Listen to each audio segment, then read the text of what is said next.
जी अस्सलाम वालेकुम व्यूअर्स, मैं हूं सदुल्ला। आज की वीडियो में हम लोग एक अपॉर्चुनिटी के हवाले से हम लोग बात करेंगे जो कि इस नई गवर्नमेंट के आने से बैरिटन कराची को मिलने वाली है।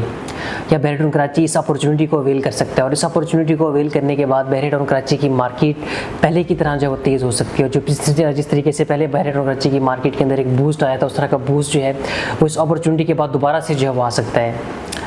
तो अपनी वीडियो शुरू करने से पहले, अपनी बात शुरू करने से पहले मैं यहाँ पर एक बहुत वाज़ेह अल्फाज में एक बात कर दूँ कि हमारी इस वीडियो का मकसद जो है वो किसी भी किस्म की कोई पॉलिटिकल पॉइंट स्कोरिंग करना या किसी भी पॉलिटिकल पार्टी को सपोर्ट करना जो है वो नहीं है, बल्कि हम सिर्फ एक अपॉर्चुनिटी के हवाले से बात करेंगे जो कि हमारे बैरिटन कराची को जो है वो मिलने वाली है। व्यूअर्स, जब से ये नई गवर्नमेंट इक़्तिदार के अंदर है, इनको आए हुए तकरीबन 1.5 माह जो है हो चुके हैं, 1.5 या 2 माह इनको जो है वो हो चुके हैं।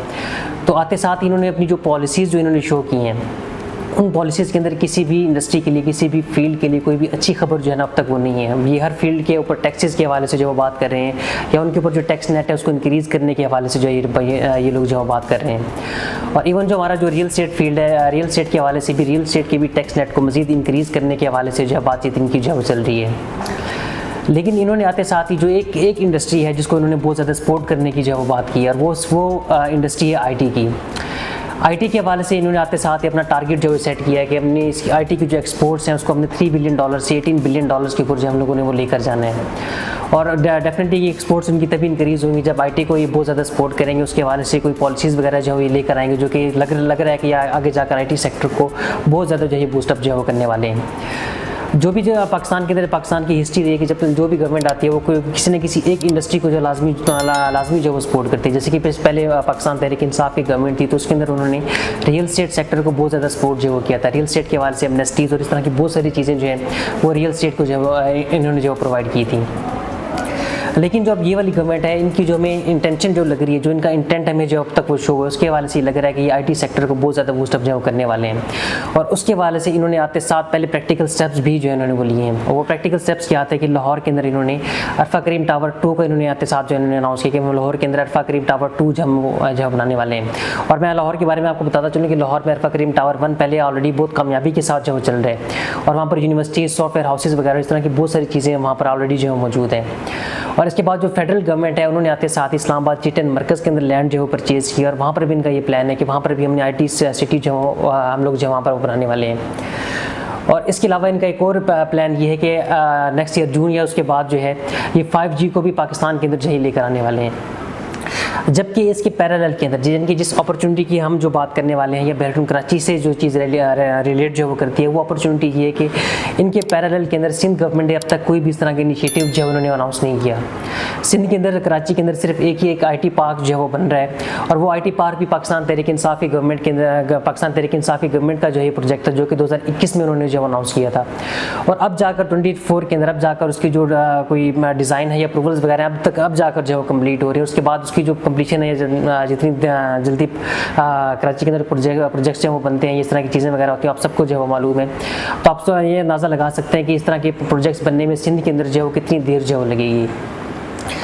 लेकिन बैरिटन कराची के पास एक अपॉर्चुनिटी मौजूद है कि इस गैप को बैरिटन कराची जो फिल कर सकता है। कि इनके बैरिटन कराची के पास एक बहुत बड़ा इंफ्रास्ट्रक्चर ऑलरेडी जो मौजूद है। यहाँ पर पानी मौजूद है, यहाँ पर बिजली मौजूद है, यहाँ पर लाइफस्टाइल मौजूद है, सब कुछ जो है यहाँ पर एक पूरा कंप्लीट इंफ्रास्ट्रक्चर बैरिटन कराची के पास ऑलरेडी जो है मौजूद है।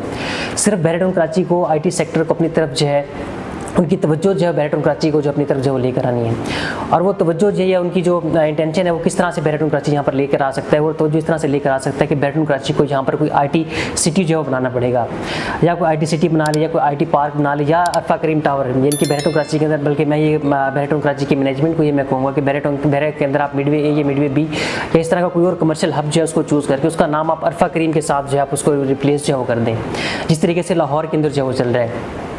तो इस तरीके से एक अरफा करीम को, जो हमारी अरफा करीम शहीद हमारी हैं अरफा करीम, उनको एक डेडिकेशन भी जो इनको वो हो जाएगी। और साथ में जो लोगों की एक तवज्जो है आईटी के हवाले से, जिनके जो कराची के हमारे फ्रीलांसर्स हैं, कराची के अंदर एक इतना बड़ा स्कोप, इतना बड़ा पोटेंशियल आईटी का जो है कराची के अंदर मौजूद है, और हमारे कराची के जो फ्रीलांसर्स हैं पूरी दुनिया के अंदर जो है मशहूर है। तो उन सबको आप बैरिटन कराची के अंदर जो लेकर आ सकते हैं। और इससे क्या होगा कि बैरिटन कराची की जो मार्केट है वो भी बेहतर होगी, बहरे के अंदर सेल परचेज भी होगी, और बहरे के अंदर जो पॉपुलेशन है वो 3 गुना ज़्यादा रफ्तार से जो बैरिटन कराची के अंदर जो है वो मूविंग होगी। अब क्वेश्चन यहाँ पर ये है कि आईटी का स्कोप तो पहले भी जो मौजूद था, तो अब तक बैरेटन और कराची के अंदर आईटी जो है, आईटी सेक्टर जो अब तक वो मूव इन जो है वो क्यों नहीं किया। हालांकि इतना बड़ी बिल्डिंग्स यहाँ पर मौजूद है, इतना सब कुछ मौजूद है, तो अब तक यहाँ पर वो क्यों नहीं आया। तो उसकी मैं रीज़न आपको बताता चलूँ कि बैरेटन कराची के अंदर दो बड़े जो है मेन कमर्शियल हब है। एक मिडवे कमर्शियल है, या दूसरा जो मेन जिना कमर्शियल है। मिडवे कमर्शियल जो है वहाँ पर बहरे की पानी बिजली सब कुछ जो है वहाँ पर वो मौजूद है, लेकिन वहाँ पर अभी तक कोई इंटरनेट सर्विस प्रोवाइडर जो है अब तक वहाँ पर वो मौजूद नहीं था। और उसके पैरेलल के अंदर जो मेन जिना के ऊपर आईपीएस तो मौजूद था, यानी कि जो मल्टीनेट है वो यहाँ पर मेन जिना के ऊपर जो है मौजूद था, लेकिन यहाँ पर बहरे की बिजली जो है वो नहीं थी। तो उसकी वजह से मजबूरन लोगों को 8 या 9 बजे अपनी बिल्डिंग्स जो है बंद जो करनी पड़ती थी। लेकिन अब रिसेंटली बहरे टाउन ने मिडवे के अंदर भी जो मल्टीनेट है वहाँ पर वो आ चुका है, मेन जिना के ऊपर भी बहरे की बिजली जो है आ चुकी है। यानी कि सारे जो लूप होल्स बहरे के अंदर मौजूद थे वो सारे के सारे अब रिसेंट टाइम के अंदर जाकर जो है वो कंप्लीट जो है वो हो चुके हैं। लेकिन ज़ाहिर लोगों का जो माइंड सेट है वो पुराने तरीके के हिसाब से ही जो है वो चल रहा है। तो उसको चेंज करने के लिए बहरे टाउन को ये चाहिए कि बहरे टाउन यहाँ पर आईटी के हवाले से कुछ चीज़ें जो है यहाँ पर वो लेकर आए। तो इससे आप देखेंगे बहरे की मार्केट जो है वो काफ़ी ज़्यादा इंप्रूव जो है वो हो जाएगी।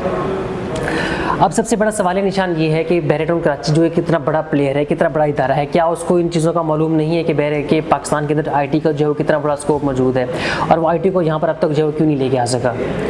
तो उसका जवाब मैं आपको दे दूँ कि बहरे को ये चीज़ें बहुत पहले से ही जो मालूम है। यानी ऐसा नहीं कि हमारी वीडियोज़ बनाने के बाद या हम बहरे को बताएंगे तब बहरे को जाकर जो चीज़ें पता लगेंगी।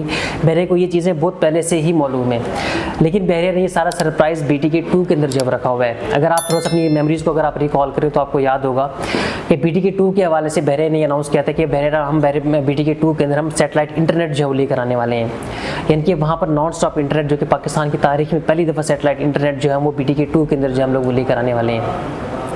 तो ये सारी चीज़ें जो बात मैंने अब तक जो आपके सामने मैंने रखी, बहरे को ये सारी चीज़ें पहले से ही मौजूद है कि आगे आने वाला जो फ्यूचर है पाकिस्तान का वो आईटी से रिलेवेंट ही है, और आईटी के अंदर बहुत ज़्यादा पोटेंशियल जो है मौजूद है। तो बहरिया टाउन जो है रियल स्टेट को कनेक्ट करने जा रहा है आईटी के साथ। लेकिन हम यहाँ पर बहरिया टाउन कराची से ये रिक्वेस्ट कर रहे हैं कि BTK 2 तो जब बनेगा, जब चीज़ें वहाँ पर कंप्लीट होंगी तब जाकर जो देखा जाएगा।